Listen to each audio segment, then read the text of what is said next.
All right, I will now call this meeting to order. Will the clerk please call the roll? Councilmember Adam is absent. Councilmember Newman, Here. Councilmember Gutierrez, Here. Mayor Pro Tem Engler, Here. and Mayor Taylor. Here. If you are able, will you please join me in the Pledge of Allegiance? Ready, begin. Pledge allegiance to the flag of the United States of America and to the republic for which it stands, one nation, Under God. indivisible, with liberty and justice for all.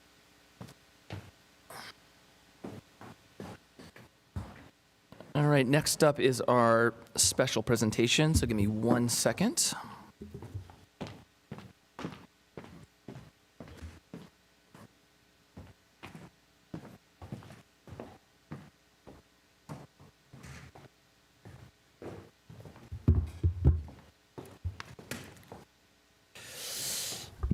All right, first I'm going to invite Dorothy Sullivan, who's the Vice Chair of COSCA and long-term volunteer of the Conejo Open Space Foundation, to join me in this presentation. And before I start, would you actually share everything you guys are doing? And then that'll actually give me more context to follow. Oh, awesome. Thank you, Mayor. It's an honor to be here for this special presentation. Elaine Hagan, founding member of the Conejo Open Space Foundation, has passed this privilege along to me, and I'm excited to talk a little bit about the program and announce the winners of our annual Trails Education Days writing contest.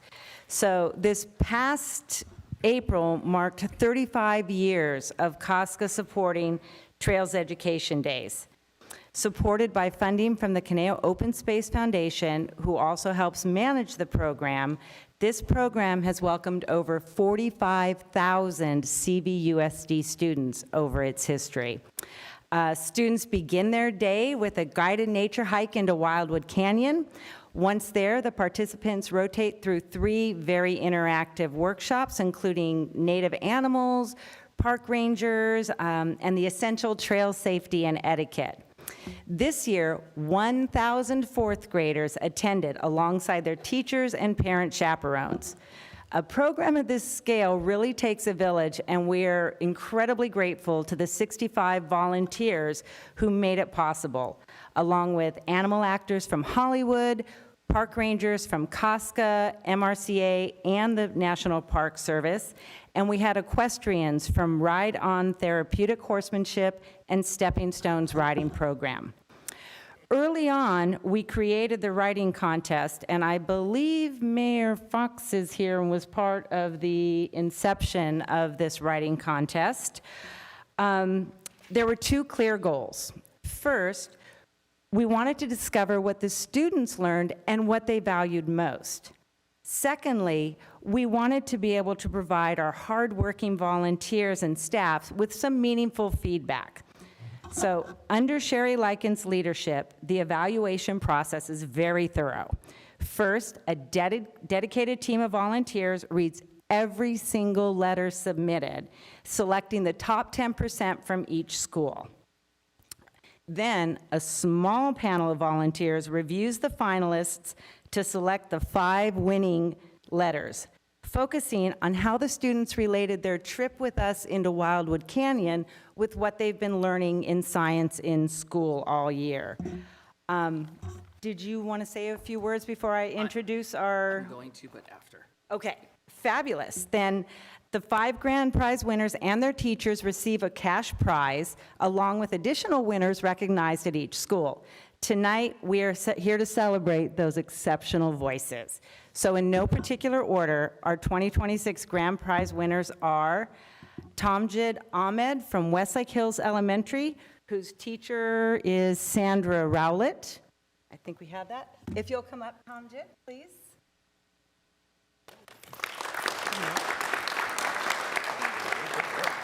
Awesome.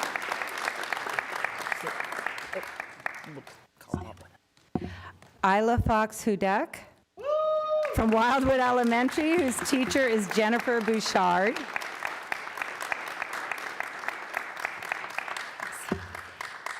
Chloe Emel from Wildwood Elementary, whose teacher is Jennifer Bouchard. Sorry, Isla's teacher is Joelle Solis. Not present, but I do want to say their names are Chelsea Feng from Lang Ranch Elementary, teacher Renee Millay, and Avery McCoy from Lang Ranch Elementary, whose teacher is Lisa Kane. To you, Mayor. So I just have to share a couple things, but first, Chloe's dad is actually the city's traffic commissioner, so that's a really cool story. So I'm sure, I know Dad's proud about you, but that's a cool thing to be proud about Dad. And here's where I'm going. So here's the crazy part. This story is unreal. You can't make this stuff up. So the judges don't know who the kids are. They read the letters, and then they vote on who the winners are. And 30 years ago, Andy Fox, who's with us, 6-time mayor, the whole building is named after Andy. Andy actually created this program. And for the first 5 years, he was the judge that was voting on him. And I think the year he launched was his daughter was born, right? Now his granddaughter won the award 30 years later. Talk about a full circle moment. I think that is the coolest thing. I know what proud dad feels like because I have kids. Seeing what proud grandpa looks like when he told me that story, it was the coolest thing. So right now we are going to invite the family up and the kids. I'm going to invite my council members up as well, and we're going to take a photo.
See you on Thursday.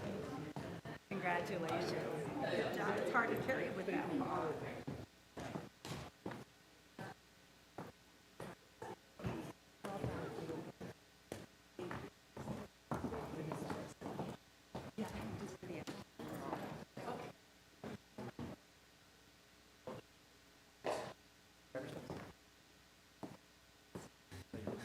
All right, and for our second presentation of the night, I would like to welcome Ian Anderson, who's Government Relations Manager for Southern California Edison, the Northern Region. And Ian is here to tell us about Edison scholars and local student, Angela Liu of Westlake High School. Come on up.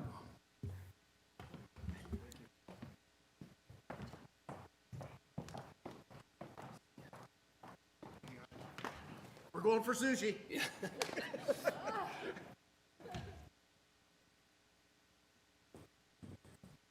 Sushi is an appropriate way to celebrate. Thank you very much for having me here today, Mayor, honorable members of the council. I'm here because every year, Southern California Edison's parent company, Edison International, honors 30 high school seniors from throughout our service territory, which is quite broad, from all the way up near Fresno, all the way down to the border with San Diego. We serve 5 million accounts and about 15 million people, so just to give you an idea of scale here. And so we award 30 high school seniors $50,000 each so that they can pursue their passions in science, technology, engineering, and math. We do this not only because STEM, science, technology, engineering, and math, are a cornerstone of our business and our ability to provide affordable and reliable electric utility service, but also because they are the disciplines that will drive really our species forward. They are the disciplines that will drive technology forward to meet this moment where we are all experiencing the impacts of a changing climate. Just one city over in Simi Valley right now, we're seeing the Sandy Fire burn over 1,000 acres. And so it is with such pleasure and pride that I get to be here today to award one very, very hardworking student with this scholarship. And I do want to say a little bit about Angela, and then I'm going to invite her up here. Angela Liu is not simply a high school senior at Westlake High School, which is in Thousand Oaks. She's not simply a Westlake warrior. She was at one point ranked second in the US in her age group for chess. She is the editor and chief contributor to her local chess magazine. She was the co-president and treasurer of the Physics Club, where she won the 2025 Certificate of Merit Award from the Society of Women Engineers. She has published research that with the National Minor Planet Center to improve orbital predictions by NASA. And in her spare time, what little spare time she manages, she's an award-winning portrait artist and t-shirt designer. She's an advocate and a member of the Autism Society of Ventura County. She, without setting expectations too high, she's going to do amazing things. And we certainly see that. We see that in her. And so I'd like to welcome her up here to maybe say a few words about what this scholarship means to her and what she's planning to do moving forward.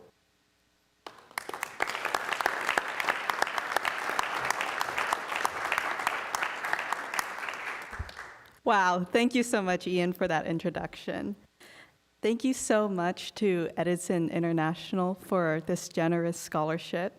I'd also like to thank everyone who has supported me through all these years, especially my mom, who's my biggest cheerleader, my amazing school counselor, Miss Nelson, who's here with us today, my Mr. Holloway, my physics teacher of 3 years, and of course, all the amazing Westlake teachers and staff that dedicate their time to our education. I plan on studying physics and engineering at Stanford University, and my passion is to build renewable energy systems focused on accessibility. Thank you again so much to Edison International, and I'm really honored to receive this scholarship.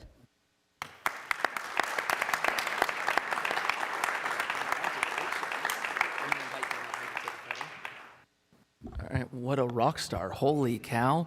I'm going to invite my council members up for a photo. If Mom and everyone here would like to come up with us.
All right, next up is our public comments. Will City Clerk please announce public comments?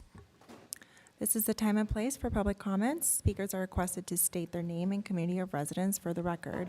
9 individuals have requested to speak and pursuant to council standards. Speakers are allowed 3 minutes. The yellow light displays when you have 1 minute remaining.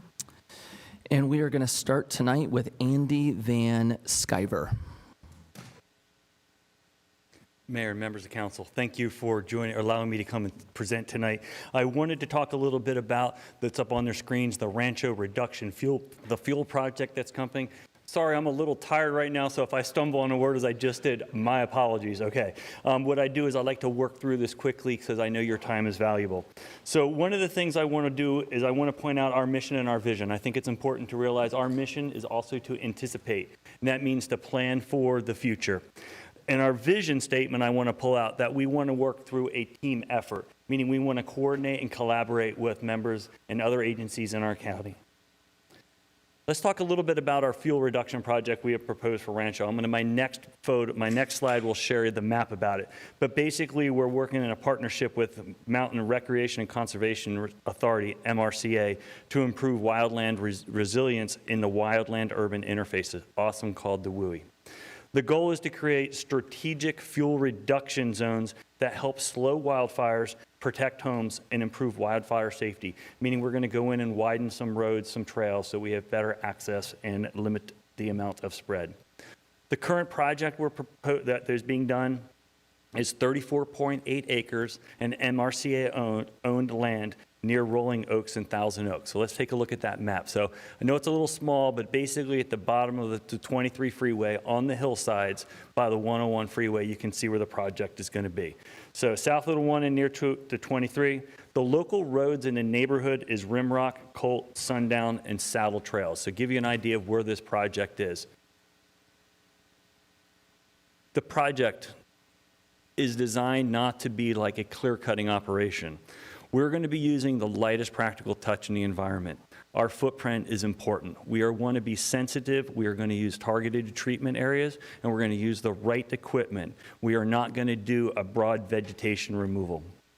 Special care will be taken to preserve the cherished oak trees in this neighborhood and our community, the native vegetation, and the wildlife habitat areas, and including the environmental sensitive areas. Specifically for the oak trees, since we're on Thousand Oaks, I want to mention that we'll be thinning out some trees that are smaller than 2 inches, and we'll be removing some limbs that are what we call ladder fuels that are below 2 inches. Ideally, we're going to be working on the light flashy fuels. One of the challenges with the Sandy fire right now is that it's in light flashy fuels. So we're going to have an emphasis on the light fuels. We will be using our manual hand crews with weed whackers, string trimmers, whatever term you prefer, but with a light touch. This allows us to use the Environmental Protection Plan's best management practice and avoids impacts to waterways and sensitive areas. Quick map here of the actual process that's going in place. Everything that's in purple was going to be weed whipped, weed whacked, whatever term you prefer. The yellow area along the trail is going to use some other equipment, some weed whackers and some masticators to get into the heavier brush that is there. This is a proactive project, represents a balanced approach to both wild safety, environmental stewardship, and the protection of our community. We continue to seek and we look for collaborative fuel management and wildfire resiliency projects throughout Thousand Oaks and all of Ventura County. If anyone knows anything about the Sandy fire, I'll add another minute. Otherwise, I'm going to go back to work. Andy, we appreciate you being here. We appreciate what you guys are doing. Thank you for your time today. Thank you all. Andy? I don't want you to leave quite yet. Quick question. Now, you're doing this above Rimrock in that general area south of the freeway. Is this in addition to the normal residential 100-foot fuel reduction zones, and this is outside of that area? Yes, this is outside of this area. So I'm going to back up a picture here so you can get a better map of it. So we are near the residential area, so we're really working in the wildland urban interface here. So what we're asking our residents to always do the weed protection and build that safety space 100 feet out around all their properties. This is going above and beyond that. So MRCA has given us some grant money to help protect that area. So we're going to be on the hillsides above the homes in that neighborhood. Thank you. And is you mentioned weed whackers? That's my term, weed whackers. Taking out a lot of light flashy fuels. Are you identifying any of the native fuels that might be there and trying to preserve those? Right. as- Some of the more sensitive fuel vegetation that's growing there is being identified with our hand crews, and we'll be utilizing them. One of the things we are not able to do with this one, which we had liked to do, was to introduce some goats to the area, but we are currently facing some access issues with the goat trailer. If that situation changes, we'll be glad to try and relook at that. But right now, we're using all hand crew members with weed whackers, weed trimmers. And that was my other question.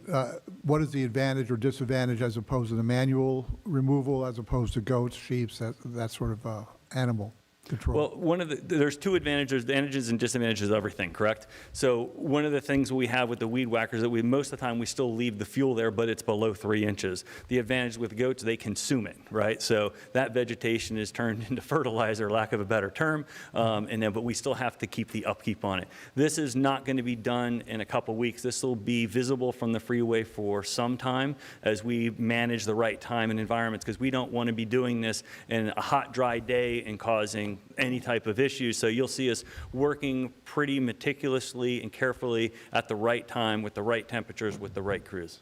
Does this simulate, say, a controlled burn effect on the fuels? No, it's nothing like a controlled burn. This is the vegetation removal for sure. So there is no intent to put fire on the ground with this project at all. No, but you're going to be reducing the fire loading? Is that the same? That is or exactly similar? right. We're removing the fuels that are there selectively. This is on MRCA property? This is there- 100% on MRCA property. Is there other areas around town that would benefit from this in our WUI zones? Yes, we would like to work with any partner or agency or group that has some land that we would like to help mitigate some of those challenges. Thank you. Thank you, sir. We appreciate you. All right. Next up, we have Cynthia Geiselman. My apologies. Name was short. So, okay. Yes, my name is Cindy Geiselman, and I'm on the Foxmore HOA board, and I'm here representing the concerned Foxmore community regarding the hazardous parking situation on our streets. Approximately a year and a half ago, I addressed this committee regarding the problem, and some steps were taken to improve the issue, which we are grateful for. However, the situation continues to exist and has worsened. The access street, as we call it, Little Potrero, cars are double parked and creating a situation where in order to pass, we have to play the old game of chicken, where one has to back up and one has to go forward to see that, because two cars cannot pass or go either way with two cars parked on the street. Okay, and there's many blind spots that cause huge cars and trucks parking along the street to interfere with the cars going back and forth. This condition is an accident waiting to happen, and it's just a matter of time before it does happen. As well, the curbs that were supposed to be painted red last time I was here, as of last discussion, are not. There's one curb at the left side of Camberwell that's slightly pink. And pursuant to Assembly Bill, the new Assembly Bill, cars must be parked 15 to 20 feet from a curb feeding into another street. These curbs need to be painted red as soon as possible, and signs placed on all corners. To date, there's only 3 signs, and there are 7 streets with 14 corners. The majority of the violations occur from parents picking up their children from Westlake Elementary School, but the biggest part is the Westlake baseball parents, afternoons, evenings, and on weekends. They have absolutely no regard for the signs that are up, and certainly don't care about the streets that have no signs or colored curbs. In conjunction with the above, we need enforcement. I spoke with several neighbors who are very concerned about the danger of these parked cars present. When they park up against the curb, you cannot see to make a left or a right-hand turn. You're just like throwing the dice. So as well, I spoke with some of the staff from the school today who agree that a lot of the people, when it says no parking, which is very, clear where Westlake Elementary School is on one side, they do it anyway. And she said that they would like enforcement to come and start giving out tickets, and just for the safety of the children. Well, these are repetitive concerns that involve all who live here. Immediate action needs to take place to ensure the safety of our community. And I hope you guys will work on this and make it happen. Thank you. You're welcome. All right, next up, we have Holly Krasuski.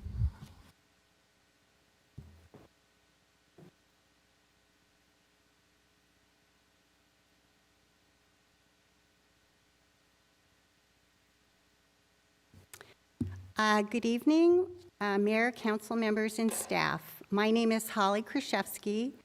My family moved to Thousand Oaks in 1969. I have a letter I would like to read to you from one of Thousand Oaks' former mayors, Mad Schaefer, regarding the downtown project. Good evening, my name is Mad Schaefer. My family moved to Thousand Oaks in 1969, and in 1978, I was elected to the City Council, where I served 2 terms before moving on to the Ventura County Board of Supervisors. During those years, public sentiment was unmistakable. Thousand Oaks residents did not want the Conejo Valley to become the San Fernando Valley. That council took the mandate seriously. We created the green ring of permanent open space surrounding our valley, developed affordable housing through projects like Hidden Canyon and Jungle Land, so that our teachers, police officers, and firefighters could live in the community they served. Passed Measure A, a People's Ballot initiative to thoughtfully regulate growth, and adopted an oak tree protection ordinance. We were bold, creative, and innovative, and the community rewarded that vision. I am proud of what we accomplished. Thousand Oaks bloomed and became an example to many other cities of what thoughtful, principled planning could achieve.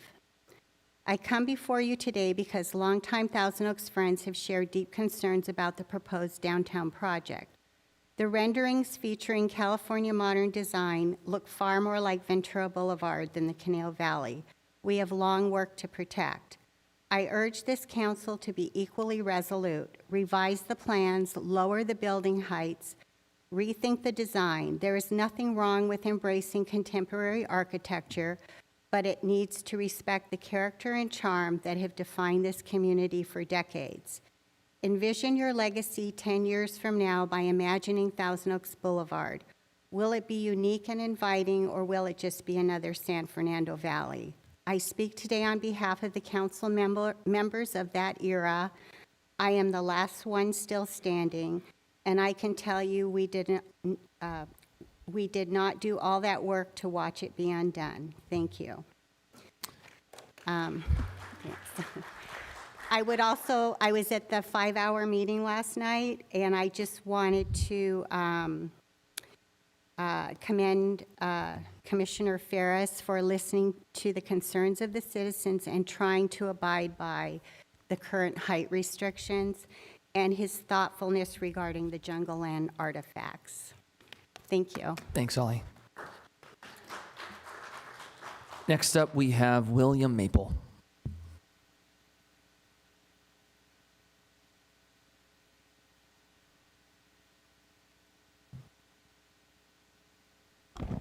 Good evening, William Maple, resident, Newbury Park, Mayor Taylor, and members of the council. If you take a moment to notice the empty POW MIA chair over in the corner in the chamber tonight, on it you will find the motto, "You are never forgotten." But do we truly remember their sacrifice? When the old city hall was abandoned, the city manager promised the Huberth family that their brother's 1973 Freedom Tree would be taken care of. Eric Huberth was shot down in Vietnam in 1970. His body was never found, so the family never was sure of the status. The tree's plaque was their only tombstone.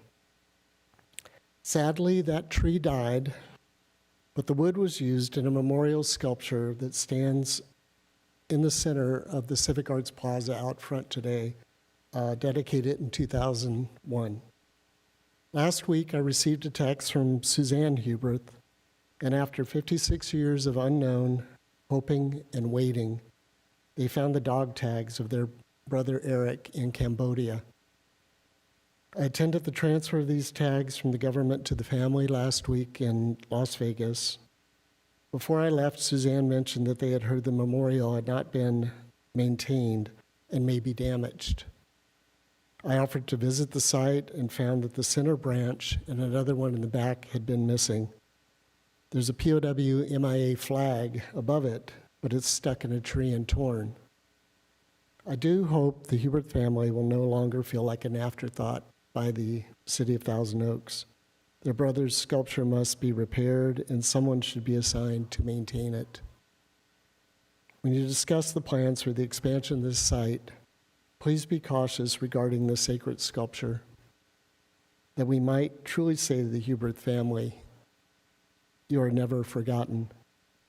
This is a letter from the sisters, the two that are remaining, and contact information. I hope someone will contact them and fill them in on the disposition of this monument. Thank you. Thank you, William.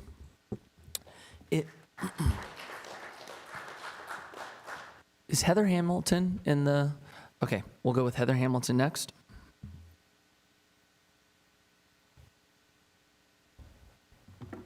Hello, hold on, let me get set up. Don't start the timer yet. Take your time. Thanks. Okay. So complicated. Okay. Clean the glasses. Okay. Okay, when I was here a few weeks ago, there was lots of conversations about symbols, parades, celebration, and placing in God we trust in this chamber. And I just want to say, I've really taken that to heart. I've spent the last few weeks reflecting, praying, and renewing my mind, and honestly trying to understand what God may be doing in this moment. And while preparing to come speak tonight, I started looking into the number of people ICE has taken from Ventura County. And when I saw the number was 1,984, I was like, 1984. And suddenly I heard God's small, still voice. At first, I thought 1984 was a warning about authoritarianism, propaganda, surveillance culture, obedience, and state power merging with theology. All the dramatic, silly stuff that people like me tend to worry about. But now I'm realizing maybe I interpreted it all wrong.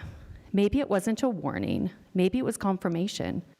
Maybe 1984 wasn't supposed to be a cautionary tale at all. Maybe it was aspirational. After all, there is nothing new under the sun. Because once you stop asking about uncomfortable questions about what you see with your own eyes, life really is so much simpler. And maybe in this new world of MAGA, discernment no longer means following the words of Jesus or examining the fruit of MAGA culture. Maybe it just means trusting people with the flags, the worship music, and parroting the word of America's pastor, also known as Rob McCoy, who we are very blessed to have influencing so many members of our community. We have such a strong local MAGA faith community, people who are really active, really visible, really committed to bringing Jesus into the public square, into the ecclesia. Because after all, if where we go one, we go all, then I suppose we should all be very honest about exactly where we're going. And that made me think, if we're going to put in God we trust in this chamber, maybe we should expand it. Maybe we should really commit to being Scripture into every part of civic life. And that made me think, what if we put in God we trust on every ICE vehicle in Ventura County? What a powerful witness that could be. We could also include Corinthians 16:4. Somewhere on the vehicles, let all that you do be done in love, because I think that would bring such comfort and clarity to people involved. America's pastor has a great line that I think would be so appropriate on a bumper sticker. You are not my enemy, you are my opportunity. Maybe we could even put Matthew 25 somewhere on the mass of the agents, add in some soft worship music playing in the background while families are transported and processed, just so people understand they are experiencing the love of a deeply Christian nation. Our kids are going to ask us one day, what did you do when people were held in detention centers? What did you choose to worship, human dignity or political power wrapped in the image of God? Thank you. Thank you, Heather. Next up is Elaine Ibarra.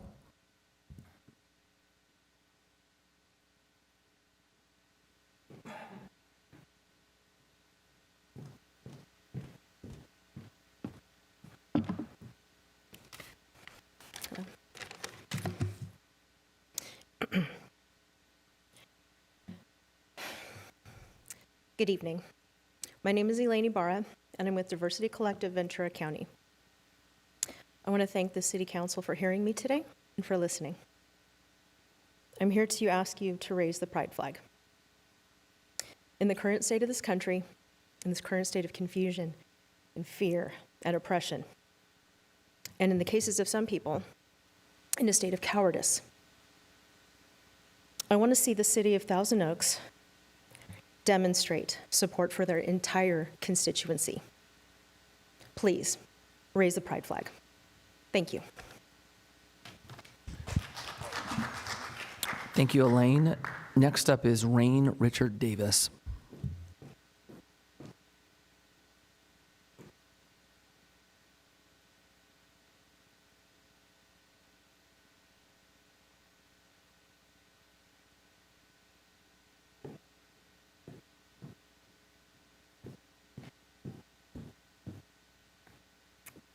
Thank you for allowing me a couple minutes up here. So I was here last night, pretty much through that whole 5-hour meeting, but I had to leave and go see a man about a horse. So I went home last night, and literally I was up all night reading and just familiarizing myself with the City of Thousand Oaks. This is your Thousand Oaks 2045 general plan. And just to counter all that went on here last night, you know, when I opened it up like to these few different goals here, the first one, C1, conserve Thousand Oaks physical setting and natural scenic resources. C2, I know they're not building on hillsides. Minimize and mitigate the visual effects of urban development on the hillsides. That should apply down here on the boulevard too, I think. But the other reason why I came up here was I've lived here since '67. I lived right over here by the Crowley House for a number of years. And when I moved out here, I got totally into the history of this area. I'm not here to advocate for the Chumash tribe or anything, but nothing was said last night in 5 hours. I wanted to come up and ask, but I had to leave. But nothing was said. I'm believing it's been taken care of, about, you know, following through with all of the protection, historical protection. And then you have all of anything built here is supposed to go through this process, you know what I'm talking about, all these different C11-2, C11-3. I'm hoping, I'm expecting that has been done, right, with this project. Is the public able to view the results of these, you know, to contact the historic different societies, the Museum of Ventura, the Chumash people? Because I knew from living over there that even before Jungle Land, if you all know, it's a Ventura designated historic site. The Chumash encampment that was there, ancient encampment, it was called IPUC, I-P-U-C. I wonder if any of that will be, you know, remembered or mentioned. They talk about a plaque or something that's going to be done for the Jungle Land. I don't know what that involves, but would they include prior history or what was in the area right here? So my last question too is it okay? Can I contact you guys afterwards and like deliver a simple package to you, or even talk to you guys one at a time, and not just here for 3 minutes? I'm really curious to learn how many people are, you know, savvy to the history of what went on right here. Just so you know, Rain, we'll have a moment at the end where city manager will respond to some of the questions, and then yes, you can reach out to any one of us individually. And I made like 8 copies of this little thing. Perfect. Okay? All right, thank you so much. Thank you. Okay. And then next up is Michael. Michael will be our last in-person speaker.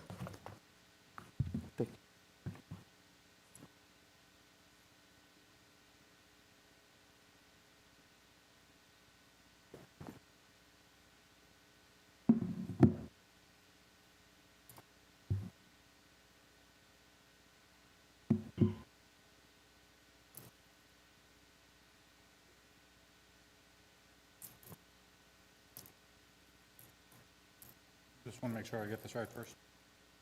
Second. Okay. All right, thank you for that. Michael from Thousand Oaks. Mr. Mayor, council members.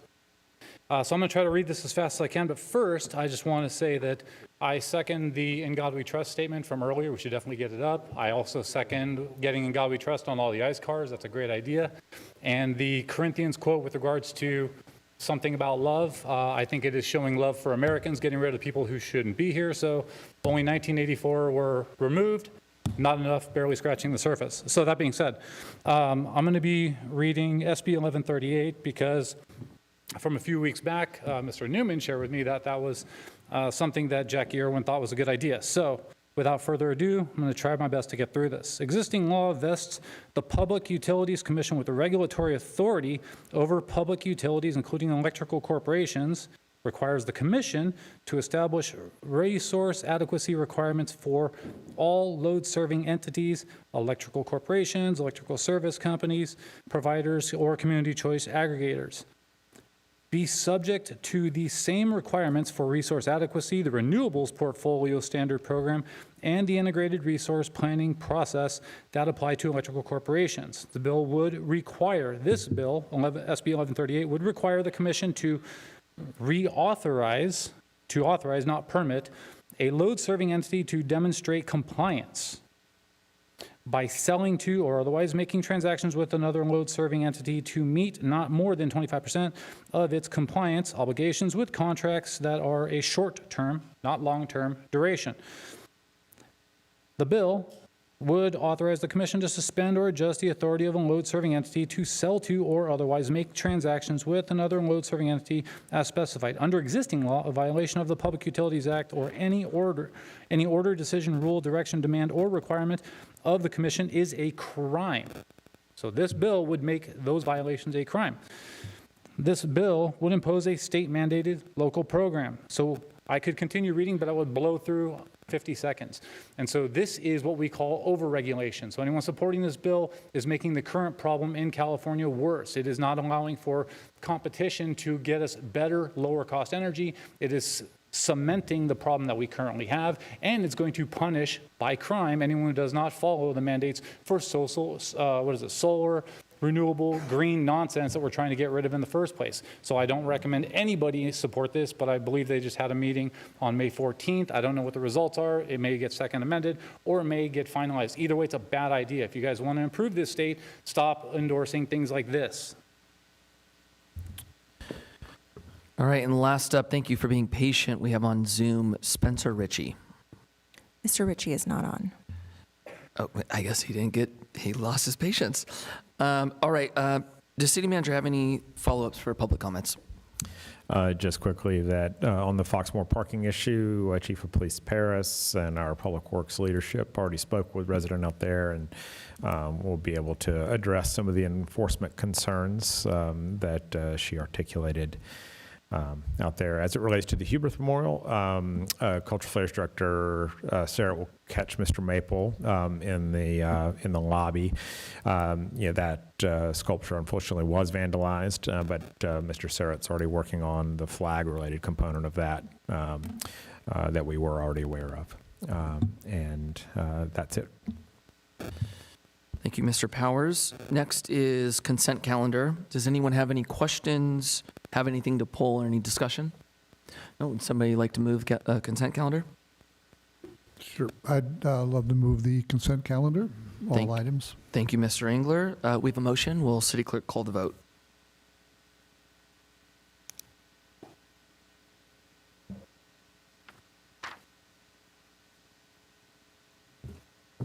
Councilmember Gutierrez? Yes. And that motion passes 5-0. Thank you. Next up is tonight's department report. Presenting the item will be Deputy City Clerk Sandra Delgado. Take it away.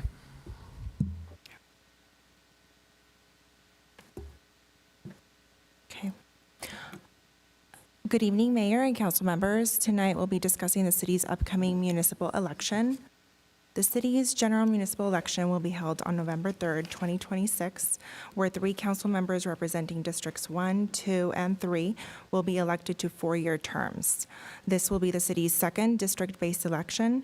In 2024, elections were held for Districts 4 and 5. The map on this slide shows these 3 districts outlined in red.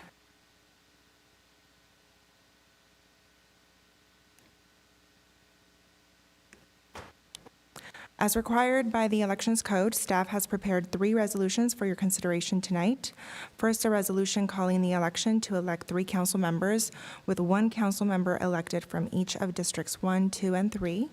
This resolution includes the city's policy to resolve a tie vote by lot, which was the direction provided by the City Council for the 2018 election and reaffirmed for all subsequent elections since. Second, a resolution requesting the Ventura County Board of Supervisors to consolidate the city's election with the statewide gubernatorial general election. The resolution exhibit is the county agreement for election services for payment. And finally, a resolution adopting candidate statement guidelines and required deposit as determined by the Ventura County Elections Division. In addition to the resolutions, there is also an optional action tonight. As in past years, the League of Women Voters may request approval to hold a televised candidate forum, which is contingent on theater availability.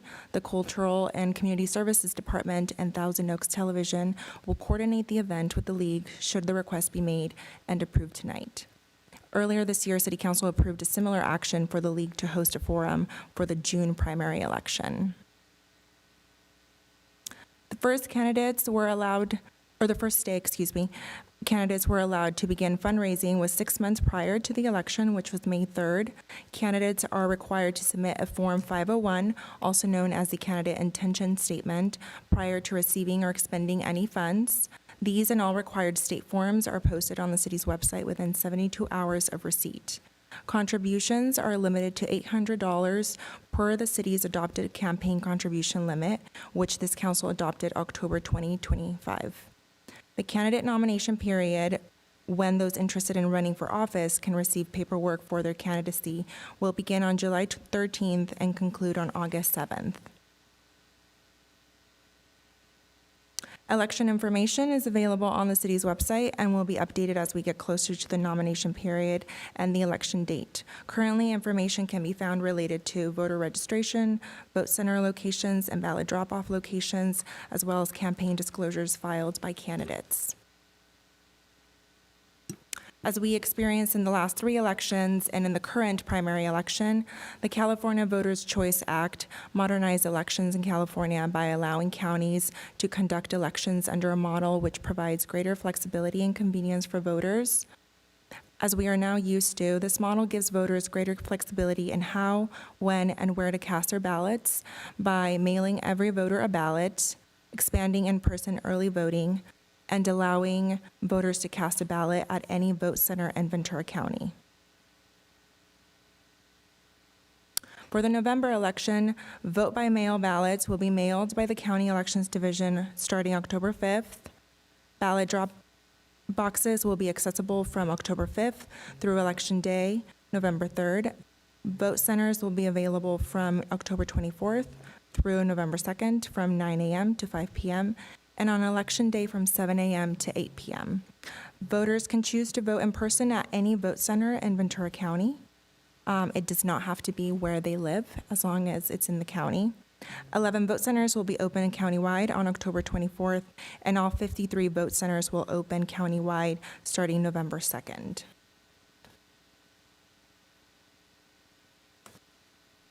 Staff recommends that City Council adopt recommendations 1 through 6, adopting the resolutions and approving the expenditure for the county services, the expenditure and use of this facilities for the candidate forum, and the CEQA finding as listed in the staff report. That concludes staff's presentation. City Clerk Laura McGuire and I are available to answer any questions. Thank you. Anyone have any questions? Mr. Newman. Thank you, Mayor, and thank you, Ms. Delgado, for your report.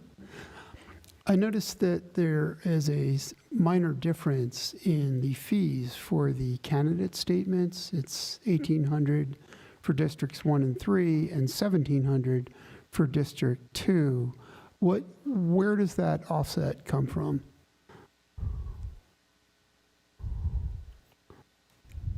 It's based on the voters that are registered within each district. So we also saw a similar change or difference when it came to Districts 4 4 and 5 in the 2024 election. So there might be a slight difference in the voter population. I see. So there's slightly, in other words, you're saying there's slightly fewer voters in District 2 than in Districts 1 or 3. Therefore, the registration cost is a bit lower. Potentially, yeah, so less printing. Very good. Thank you. Any other questions? I have one really quick, actually. Somebody just recently asked me this. For our sign policy, does that start on the voting day or when the ballots go out? We will defer to the city attorney for that. So we've had this conversation before. Remember, sign political... Did I forget already? It's okay. Jeez. It's okay. I'm probably going to say this a bunch of times over the next several months. Remember, our sign policy has, remember, it's called the substitution clause. You remember us talking about a substitution clause? Probably not. That's okay. Totally. So, I know. So, political signs are subject to the First Amendment. We all have First Amendment rights to put signs on our property that say, what we like, what we don't like, who we vote for, who we don't vote for. I remember during COVID, we were putting signs out there, we love our essential workers, and we put our graduation signs of our kids out there. The U.S. Supreme Court makes a distinction between commercial speech and political speech, and for obvious reasons. Political speech is the most important type of speech. So we do, as a city, although we have a political sign program that would have a dictate, you can't put a political sign up before this time, and after that time, the Garner, U.S. Supreme Court decision in Garner says that that is not legal, and you can't treat election signs different from other types of political speech. So most cities adopted what's called a substitution clause. It basically says if it's political speech and it's allowed, you have to allow it citywide. So 365 days a year, sometimes you see people flying all types of political flags and signs on their personal property, and that is legally permissible under our sign ordinance. So the long of it is, or the short of it is. You can put them up tonight. You can put them up tonight. Okay, thank you. We do not have any speakers. Somebody want to move a motion? I'm looking at you. Yeah, right. Sure. Yeah, I'd love to make the motion to move, 12A. 12A, thank you. 12A, recommendations 1 through 6. Thank you. Thank you. Now that we have a motion, will you prepare the vote, please? I want to add one thing after you vote. I'll do a roll call vote. Councilmember Adam? Yes. Councilmember Newman? Aye. Councilmember Gutierrez? Yes. Mayor Pro Tem Engler? Yes. And Mayor Taylor? Yes. And that passes 5-0. And our city attorney has one more thing to share. I forgot to make a very important distinction. Signs on public property are not allowed and will be immediately removed. So the ability to put signs on your personal property or personal property of a person who lets you do that, that's different.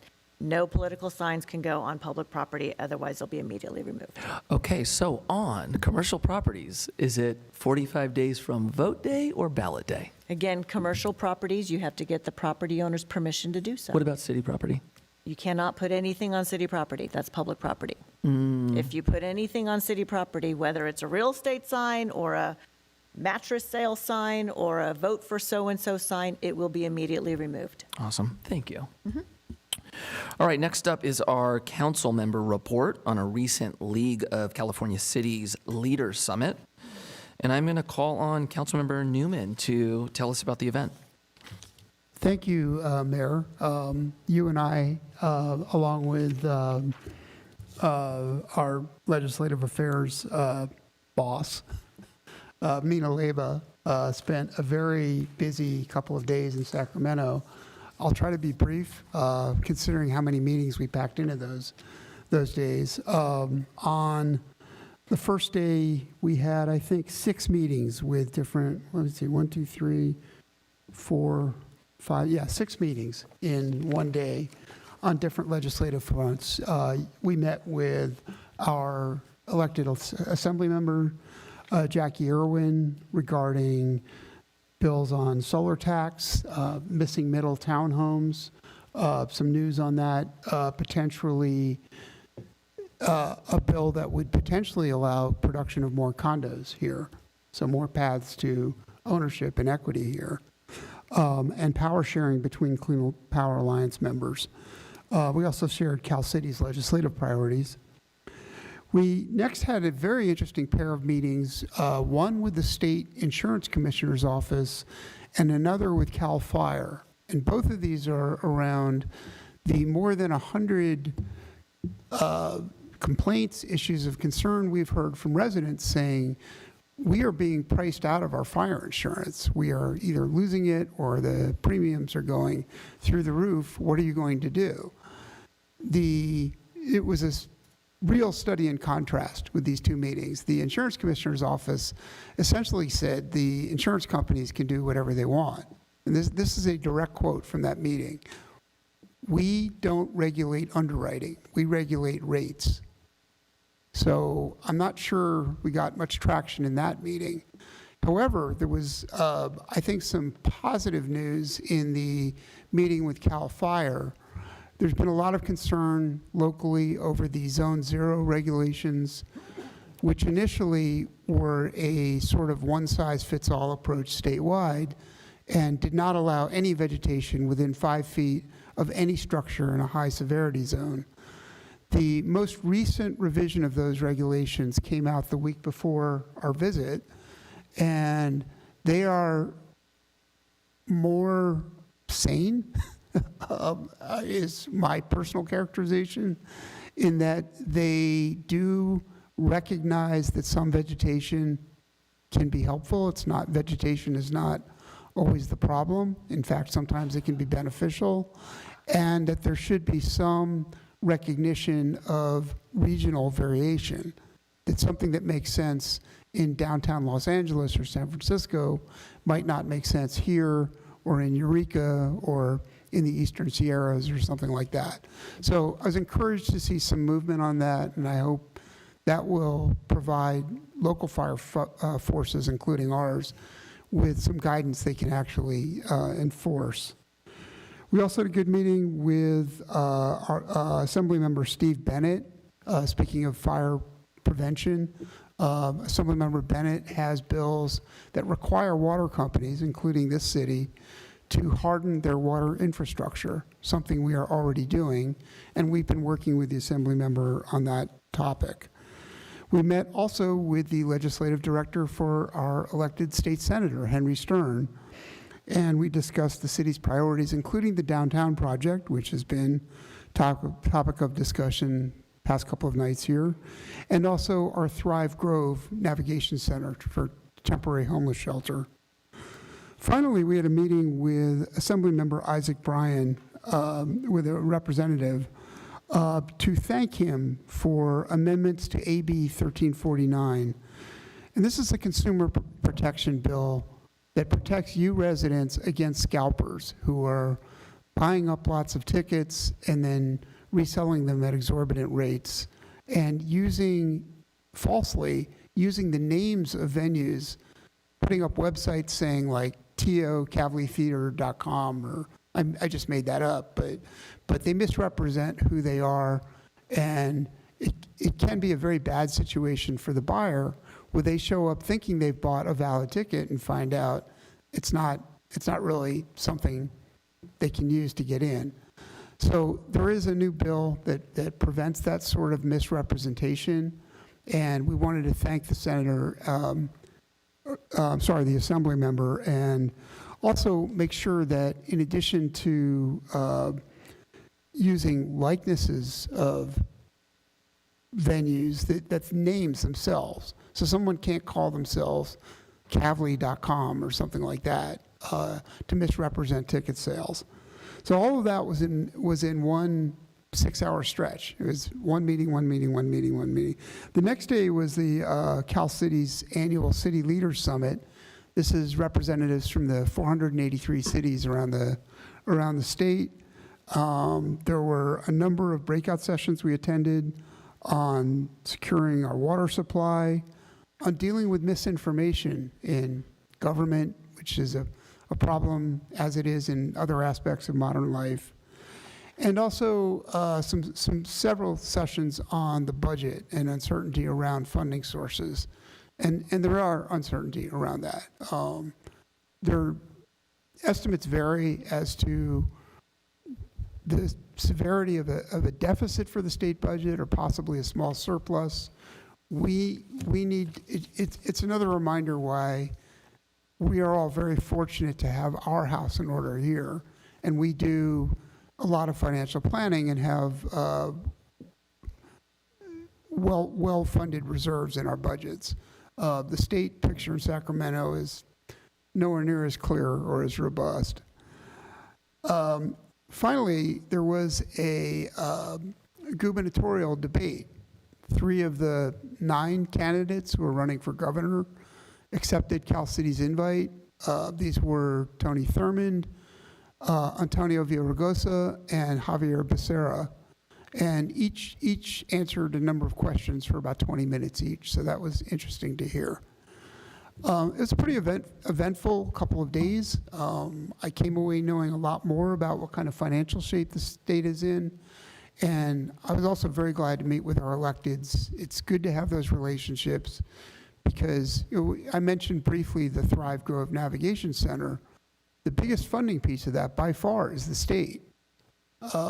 And that's possible because we have good working relationships in Sacramento and because we make trips like this. Thank you, Mayor. Thank you, Mr. Newman. I think you got everything. On top of that, would you like to move both items in number 15? Thank you. I'd be happy to. So I move item 15A based on recommendations 1 and 2. Thank you, sir. Will the clerk please call the vote?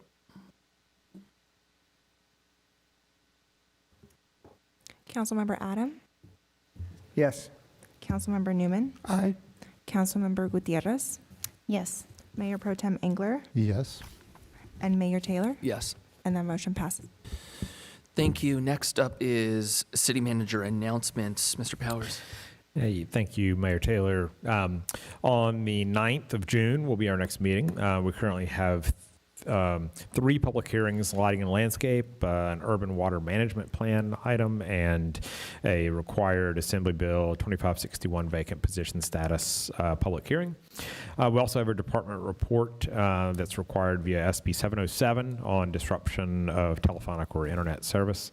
We will have committee, commission, and board reports from our community social services grant recommendations, our Council on Aging annual report, and our Youth Commission annual report, and an update from those of you that attended the SCAG General Assembly. That's it for the 9th. Thank you, sir. I will now adjourn the meeting till the next regular meeting on June 9th. Thank you, everyone.